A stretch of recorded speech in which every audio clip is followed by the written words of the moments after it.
7ویں جماعت کے لڑکوں کو ہے جی. میں نے کہا جیسے یہ پتھر ہے، یہ ٹھوس ہے، یہ پانی ہے، مایا. ایک لڑکا اٹھا، اس نے کہا جی منشی جی کوئی ایسی شاید دسو جی تریوے ہون. ٹھیک ہے جی. ٹھوس، مایا، گیس. تو ایک دم میرے ذہن چ گل آئی، میں کہا تیرا پیو حکا پیندا ہے؟ کہندا جی میں آپو پینا. میں کہ حکا ٹھوس ہی جیڑی بھی میٹیریل ہے او دے اندر مایا ہے تے او دی نڑی وچوں گیس نکل. واہ بہت اچھے، بہت جی. یہ تینوں پیدائشی استاد. تو یہ مجھے سمجھانے کا ایک، میں گلی کے لڑکے لے کے بیٹھ جاتا تھا اور بلیک بورڈ رکھ کے تو وہ چیزیں سمجھا دیتا تھا جو مجھے بھی نہیں آتی تھی. اور میں نے شروع سے یہ سوچا تھا کہ اگر مجھے، دیکھیں میں نے ٹاپ کیا فارسی میں ایم اے میں، تو میں سلیکٹ ہوا پبلک سروس کمیشن سے. اگر مجھے پبلک سروس کمیشن سلیکٹ نہ کرتا، لیکن کیوں نہ کرتا ہے جب آپ نے ٹاپ کیا تھا، تو میں لڑکوں کو مسجد میں لے کے بیٹھ جاتا. میں نے زندگی میں جو وقت کلاس روم میں گزارا ہے صدف، میری زندگی کا سنہرا ٹائم. یعنی وہ جذبہ نہیں ہے، وہ جنون ہے. جنون. حافظ کا مصرع ہے کہ حافظ درون میکدہ دارت قرار گا، کہ حافظ میکدے میں یوں ہے. آگے عربی کا مصرع ہے، قد تیر فی الحدیقۃ واللیث فی اللجم، جیسے باغ میں پرندہ ہوتا ہے، جیسے جنگل میں شیر ہوتا ہے. تو میں نے کلاس روم میں ہمیشہ یہ، جب لڑکے مجھ سے پڑھتے تھے اور جب امتحان کی تیاری کے لیے چھٹیاں ہوتی تھی تو کلاسیں خالی ہو جاتی تھی تو مجھے بڑا دکھ ہوتا تھا. بھری بھری سی کلاسیں وہ کیا ہوئی انور، کدھر گئے ہیں وہ بینچوں پہ بیٹھنے والے. تو مجھے وہ یاد آتے. بلکہ ہمارے ایک دوست کا شعر یاد آیا، آپ کو میں روک رہا ہوں. نہیں مجھے بہت اچھا لگ رہا ہے، پلیز آپ فرمائیے. ریاض مجید کا شعر ہے. اس نے کہا کہ لاکروں میں بند پارینہ رجسٹر رہ گئے، لاکروں میں بند پارینہ رجسٹر رہ گئے، رفتگاں کی یاد ان کے رول نمبر رہ گئے. واہ واہ واہ، بہت اچھا، بہت خوبصورت. اس ہجوم نسل نو میں کون سنتا ہے میرے کانوں کے لیے ہی میرے لیکچر رہ گئے. بہت اچھا. یہ تجربہ ہے ہمارا. تو مجھے گویا ان باتوں کا ماحصل یہ ہے کہ مجھے ٹیچنگ سے بہت زیادہ قریبی رابطہ رہا ہے. اور میں نے، یہ اللہ کا فضل ہے کہ میں نے 2 ہی چیزیں چاہی تھیں بننے کے لیے، کہ میں شاعر بن جاؤں، میں ٹیچر بن جاؤں، اور اللہ نے مجھے دونوں موقع دی. جی جی. یہ جیسے کہ آپ کو شروع سے اگر شوق تھا کہ آپ ایک مدرس یا معلم ہی بنے، لیکن یہ بھی تو ہے کہ آپ نے اس پہ کمپرومائز نہیں کیا. جہاں تک میری معلومات کا تعلق ہے تو میں نے پڑھا تھا کہ آپ کو شروع میں میڈیکل کی طرف دھکیل دیا، اس کے بارے میں بتائیے. نہیں، وہ بڑی سیدھی بات ہے کہ میرے والدین، ہر ایک کے والدین اس زمانے میں 2 ہی سبجیکٹ ہوتے تھے زیادہ پاپولر. نہ یہ کوئی نہیں تھا، کمپیوٹر سائنسز نہیں تھی اور اس طرح کے، صرف یہی ہوتا تھا کہ میٹرک کرنے کے بعد یا بندہ انجینئر بنے یا ڈاکٹر بنے، یا نان میڈیکل پڑھے یا پری میڈیکل جو ہے. تو میرے والدین نے بھی چاہا کہ میں بھی ڈاکٹر بنوں. تو پھر جب میں نے میڈیکل میں داخل ہو گیا ایف ایس سی میڈیکل، وہی اسی کے بارے میں کالج. لیکن جب میں یہ دیکھتا تھا کہ پھول کو لے کے یہ بلیڈ سے چیرتے ہیں جی، اور کتنا ستم ہے.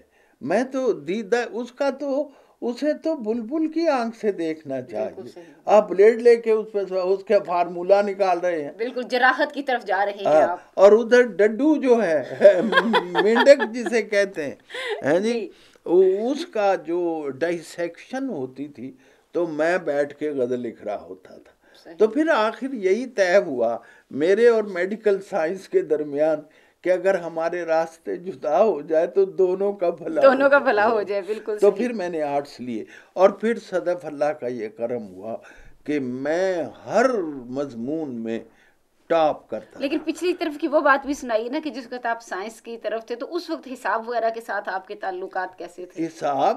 حساب میں ایک دفعہ میں پاس ہو گیا. یہ بلکہ مزیدار بات یہ ہے کہ اب جو آپ کے کتاب ہیں یا اب جو آپ کی شاعری ہے اس میں 3 4 2 اس میں آپ علم الاعداد میں بڑے ماہر نظر آتے ہیں. بعض چیزوں میں مثلا مجھے ٹیلی فون نمبر یاد رہتے ہیں. جی ہے جی. اور بلکہ اتنی عدد کو یاد رکھنے کی ایک صلاحیت ہے میرے اندر. وہ وہاں ہماری ایک جاننے والی ہیں بہت ہی مہربان ہماری کیسرا علوی صاحبہ, وہاں پروفیسر ہیں اسلامی یونیورسٹی میں. میں ان کے گھر گیا تو کہنے لگی کہ کوئی لکھ دیجئے میں قطع جو فریم کرا لوں. تو میں نے کہا کہ کیسرا علوی ایک پروفیسر علم و ادب کی پیاسی ہے, ٹیلی فون کا نمبر اس کا 5585 ہے. تو ان کو یہ کہہ دیا 5585 بدل لو بہتر ہے. اس زمانے میں 6 ڈیجٹ ہوا کرتے تھے. تو عدد یاد رہتا ہے. وہی میں دیکھ رہی تھی آپ کی شاعری میں بھی گونجتے ہیں اعداد. وہ میں نے کہا ویسے بھی عام قوموں میں مسلمانوں کو حساب کم آتا ہے. اچھا. شوگر نہ ہو کسی بھی مسلمان کو اے خدا, مشکل سا ایک سوال ہے یہ بھی حساب کا. اور مجھے ذاتی طور پہ حساب سے کوئی دلچسپی نہیں تھی. ہے جی, اگر اتنا وہ اصل زر ہے اور اتنا سود نکلا تو مجھے کیا فائدہ. بالکل صحیح, بالکل صحیح. تو اگر بچپن کے زمانے سے ہم ذرا آگے چلتے ہیں تو آپ کی تعلیم کا جو سلسلہ ہے وہ BA کے بعد منقطع ہو جاتا ہے. جی, وہ اصل میں میرے وسائل ایسے نہیں تھے کہ میں BA میں, جیسا کہ میں نے آپ کو کہا کہ میں نے FA میں شعر کہنے شروع کر دیے تھے باقاعدہ. تو ایک نظم میں نے لکھی تھی بچپن پر, وہ شاید آپ کی نظر سے گزری ہو. کیا بچے سلجھے ہوتے ہیں جب گیند سے الجھے ہوتے ہیں, اسی میں ہے جو ہنسانا ہوتا ہے, رونے کو چھپانا ہوتا ہے. تو بہرحال وہ نظمیں لکھی. تو میرے پروفیسر صاحب اللہ بخشے سید حامد حسن سید, انہوں نے کہا کیونکہ انگریزی شاعری میں نے نئی پڑھی تھی تو میرا کچھ وائڈر ہو گئی تھی اپنا ذہن اس سے کہ شاعری یوں بھی ہوتی ہے, یہ صرف یہ محبوب کی آنکھیں اور زلفیں شلفیں نہیں ہوتا, اور بھی بہت کچھ ہے زمانے میں, اور بھی دکھ ہیں زمانے میں, محبت کے سوا راحتیں اور بھی ہیں وصل کی. تو پھر میں نے یہ نظم لکھی. انگریزی کی نظمیں چائلڈ ہوڈ پر تھیں کئی نظمیں جو حامد صاحب نے پڑھائی, اور مجھے فخر ہے حامد حسن صاحب, وہ کیا زمانہ تھا, اتنی ڈیووشن تھی انہیں اپنے سبجیکٹ سے. کہنے لگے جب میں مروں گا تو منکر نکیر آئیں گے, نکیر عین آئیں گے, تو مجھے کہیں گے من ربوں کا, میں کہوں گا انگریزی میں پوچھو. کیونکہ میں نے یہی پڑھائی ہے اور یہی پڑھی ہے. یعنی اتنے وہ سنسیئر تھے اپنے سب. اس شخص نے مجھے کہا کہ مجھے میری محنت وصول ہو گئی جب یہ نظم میں نے کہی. اور جب پنجابی کی نظم میں نے ایک بھینس پر, یہ نظم نہیں تو کی جانے, اس سے پہلے بھی جی آپ پڑھ چکی ہوں گی. تو وہ چودھری فضل حسین تو جناب کہتے تھے کہ ایک کام ہوا ہے, ایک ساڈے منڈے نے تے جناب کمال کر دی, ایو جی مجھ دی سٹڈی جڑی ہے او تے کسے بھی نہیں کی. تے حضور ایو ہی مجھ دی سٹڈی نا جتے ڈانگا پڑن لگیاں سی تانوں, یہ وہی ہے نا نظم جس کے اوپر آپ کو لوگ مارنے آ گئے تھے. یہ اصل میں ہمارے ہمسائے میں تھے, بحث تھی, تو ہم نے ویسے ہی ان کو چھیڑنے کے لیے کہا کہ بھائی آپ کی بحث جو ہے یہ اب جوان ہو گئی ہے, اس کی بگڑے چالے نہیں, ہاں ایدی شادی کر دو. تو وہ میں نے نظم لکھ دی, اور وہ میں نے نظم جا کے کالج سنائی. دوسرے دن وہ ہاکیاں لے کے مجھے مارنے آ گئے. اور پھر ہم نے کیا کیا کہ فیصلہ یہ ہوا کہ نظم پھاڑ دو. پھر ایک اجلاس ہوا اور اس کا نام تھا پوئنگ ٹیئرنگ سیریمنی. انگریزی اتنی آ گئی تھی کہ پوئم سیریمنی. تو وہ نظم تو میں نے پھاڑ دی، لیکن انہیں کیا پتا کہ مجھے کہاں بھولتی ہے. بالکل صحیح. تو وہ میری پہلی نظم تھی. تو اس پہلی باقاعدہ نظم یعنی جی باقاعدہ وہ تھی جو اردو کی تھی. اچھا باقاعدہ تو نظم جو ہے نا وہ اردو کی نظم تھی. وہ میری پہلی نظم تھی اردو کی، جس کا ابھی شعر سنائے ہیں آپ نے، کیا بچے سلجھے جب گیند سے الجھے ہوتے ہیں. یہ ہم انشاءاللہ جب شاعری کے حوالے سے بات کریں گے تو اس وقت پیچھے سے لے کے آئیں گے آپ کے ابتدائی اشعار سے. لیکن میں دوبارہ اسی چیز کی طرف جانا چاہتی ہوں کہ جس کتاب کی میں پڑھ رہی تھی ساری کتابیں اکٹھی کر کے، تو مجھے کچھ چیزوں نے بہت متاثر کیا. کون سی؟ آپ کی شاعری سے کہیں بڑھ کر مجھے ذاتی طور پر، ضروری نہیں کہ جو آپ کے باقی مداحین ہیں وہ میری بات کے ساتھ، ضروری نہیں کہ جو آپ کے باقی مداحین ہیں وہ میری بات کے ساتھ متفق ہوں، لیکن کچھ چیزیں میں نے اس کتاب میں ایسی پڑھی کہ جب آپ کو جاب کرنی پڑی، جیسے کہ آپ نے فرمایا کہ میرے حالات ایسے نہیں تھے، اس کے اندر چند ایک چیزیں ایسی تھیں جنہوں نے، میں سمجھتی ہوں کہ مجھے اگر کوئی انور فہمی کی بات کرے تو مجھے انہوں نے انور فہمی کے لیے ایک دریچہ کھولا. میں نے آپ کی سنجیدہ شاعری کا مطالعہ پھر ان حالات کے پیش نظر کیا. اس کے بارے میں آپ کچھ گفتگو کرنا پسند فرمائیں گے؟ کیوں نہیں. اصل میں نے کچھ چھپایا نہیں. جی بالکل. اور چھپانا چاہیے بھی نہیں. حقیقت ہے کہ تاکہ آنے والی نسل جو ہے اسے انسینٹو ملے، اور حالات کیسے بھی گمبھیر ہوں، حالات سے کہ آگے ہتھیار نہیں ڈالنے چاہیے. جی اور جدھر میرا ایک شعر ہے کہ جدھر گیا ہوں میرے ساتھ راستہ بھی گیا. جدھر گیا ہوں میرے ساتھ راستہ بھی گیا. میرے ساتھ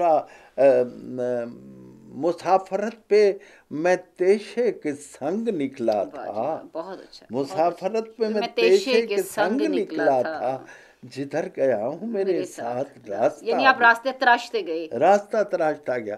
تو میرے حالات خاصے خراب تھے. اس کی ایک وجہ یہ تھی، جو صریح وجہ تھی، کہ میرے والد محترم اللہ ان کی بخشش فرمائے، ان کا تصوف کی طرف میلان ہو گیا اور دنیا داری سے ان کی دلچسپی ختم ہو گئی. تو جتنے بھی گھر کے فرائض تھے، بہن بھائیوں کے سارے، ماں کے، والدہ بیمار تھیں، تو وہ مجھ پہ آ پڑے. تو پھر مجھے پڑھنا بھی تھا، کیونکہ یہ میں نے طے کر رکھا تھا کہ یہ کام میں نے نہیں کرنا، میں نے پڑھنا ہے، میں پروفیسر بننا ہے، ماشاءاللہ پروفیسر بننا ہے. تو پھر یہ ہے کہ میں کچھ عرصے کے لیے، آپ حیران ہوں گی، ایم اے کرنے کے بعد بھی میں نے ایک جگہ کام کیا تھا، ایک پریس پہ پروف ریڈنگ کا. 15 دن میں جاتا رہا وہاں سے، لاہور سے ماڈل ٹاؤن، جون کے مہینے میں پیدل. جی اور اس میں غلطیاں نکل آئیں، لہذا انہوں نے پیسے کاٹے، اور وہ میری مزدوری 8 آنے روز تھی. اور جب وہ مجھے پیسے ملے 15 روپے ہی ملے شاید، مجھے یاد ہے.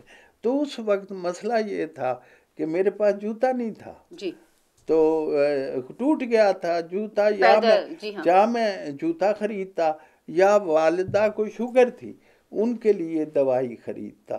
تو میں نے وہ جوتے والا پروگرام جو ہے وہ چھوڑ دیا. میں نے کہا وہ زیادہ اہم بات ہے کہ میں ان کے لیے دوائی لے آؤں. تو اس طرح کے حالات کے بعد پھر میں نے سروس کی کنجا میں 2 سال پڑھایا میں نے. ایم اے کرنے کی وہ جو اس کے لیے وسائل تھے وہ مجھے میسر نہیں تھے. تو بہرحال میں نے 2 سال وہاں پڑھایا.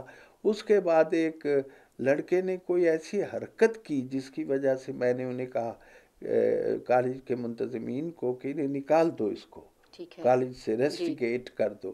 تو انہوں نے کہا جی نہیں، آپ معاف کر دیں اسے، کوئی ان کے مراسم ہوں گے. تو پھر میں نے استعفیٰ دے دیا. اور جب استعفیٰ دیا مجھے میں سوچا کہ میں جا کے ایم اے کرتا ہوں. اب ایم اے کرنے کے لیے میں لے گیا، انگلش میں ایم اے کرنا چاہتا تھا. پروفیسر حمید احمد خان تھے اسلامیہ کالج کے، وہ مجھے سن چکے تھے ایک مشاعرے میں، اور جہاں میں نے نظم پڑھی تھی طلوع آفتاب، ہے جی. اور وہ میں نے 1 مہینہ صبح اٹھ کے سحری کے وقت دیکھتا تھا کہ دن کیسے چڑھتا ہے جی. مشاہدہ آ گیا نا پھر. جی ہاں کیسے چڑھتا ہے جی. نکلا ہے خرابات سے مائل بخرابی، بہکا ہوا بپھرا ہوا بد مست شرابی. جی میں نے دیکھا کہ شبنم کے قطروں میں نے سورج کی تصویر دیکھی. جی تو وہ ہے اڑتے ہیں قطاروں میں شکر بیز پرندے. جی اسی طرح پیراہن ایسے کہ پھولوں میں بھی پیراہن یوسف کی مہک ہے. یہ نظم جب میں نے لاہور پڑھی تو حمید احمد خان تھے، ایلس فیض کی بیگم صاحبہ وہ بیٹھی تھی، عابد علی عابد تھے،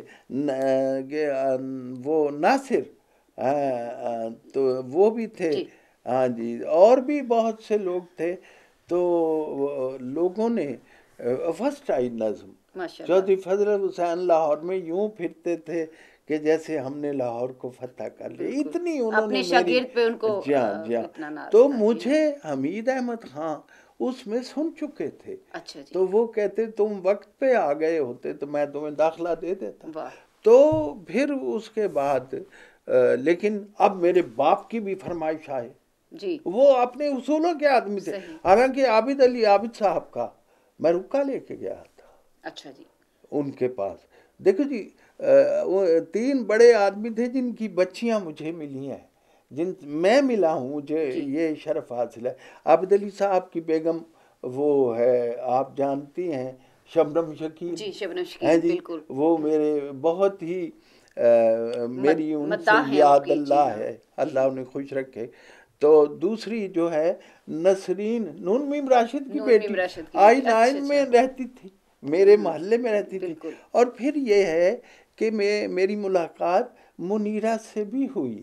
نہیں منیزہ فیض احمد فیض کی اور منیرہ حضرت علامہ اقبال کی. تو یہ مطلب ہے میں نے وہ جن اکھیاں نے دل بر ڈٹھا وہ اکھیاں تک لئیاں، جن اکھیاں نے دل بر ڈٹھا وہ اکھیاں. تو میں نے ان لوگوں کو دیکھا ہے. جاوید اقبال صاحب سے بھی میری ملاقات ہوئی ہے. تو بلکہ میں جاوید صاحب جب مجھے ملے علامہ اقبال کے صاحب تھے تو میں نے کہا میرے نام کہنے لگے آپ کو اپنا تعارف کرانے کی ضرورت کیوں پڑی ہے. تو یہ میرے لیے خوشی کا مقام. تو پھر مجھے انگریزی میں داخلہ نہیں ملا. وہ فارم میں نے اٹھایا تو میں یونیورسٹی اورینٹل کالج میں آ گیا. تو وہاں مجھے ڈاکٹر سید عبداللہ تھے پرنسپل. انہوں نے مجھے ریفر کیا باکر صاحب کی طرف جو فارسی کیڈ تھے. تے منو کہندے نے اوئے تو فارسی پڑھ کے تیل بیچیں گا. تو میرا سیدھا جواب سی کہ تسی پہ تیل بیچ دو. چپ ہو گئے اور انہوں نے ایک دم سائن کر دیے. اب سائن تو ہو گئے اور باہر بیٹھ کے انہوں نے کہا جی پیسے جمع کرائیے فیسیں. اب میں سوچ پیسے کہاں سے لاؤں. تو وہ جو وقت گزرا ہے وہ بہت مشکل تھا. یہ سوچنا پیسے کہاں سے آئیں گے. پھر 2 سال میں داخل ہوں گا، ہاسٹل کا خرچ کہاں سے چلے گا. پھر گھر والے جو ہیں ان کا کیا بنے گا. یہ اس طرح کی بہت سے مسائل تھے. جی لیکن جو میں آپ سے یہ بات خاص طور پہ آپ کے اس انٹرویو کے حصے میں اسی لیے کرنا چاہتی ہوں کہ ہم لوگوں کو یا جو ہمارے آپ کے مداحین ہیں ان کو یہ بھی پتہ چلے کہ دیکھیے آپ کے معاصرین میں بہت شاعر اور بھی ہوں گے، بہت ہیں بڑا اچھا لکھنے والے ہیں، لیکن دیکھیں مقبولیت کو ہمیشہ یہ کہا جاتا ہے کہ خدا کی دین ہے. وہ آپ کا ایک بڑا خوبصورت شعر ہے نا، فقیروں کی دعا ہے. انور کی کوئی اپنی فضیلت نہیں واللہ، اللہ کا احسان ہے فقیروں کی دعا ہے. اور اس میں کوئی شک نہیں ہے. لیکن آپ ذاتی طور پہ یہ نہیں سمجھتے جیسے آپ نے فرمایا کہ آپ نے اپنی والدہ کا جوتا لے لیا، سوری آپ نے اپنی جو ہے جوتا نہیں لیا اور اپنی والدہ کے لیے دعا لے لی. جی تو یہ ساری چیزیں جو ہیں اس میں والدین کی جو دعائیں ہیں آپ کے لیے. دعائیں ایک میں واقعہ کہیں نہیں بیان کیا. جی ضرور. اچھا وہ یوں ہوا کہ میری عادت ہے میں سائیڈ پہ سوتا. اچھا جی. یا دائی کروٹ یا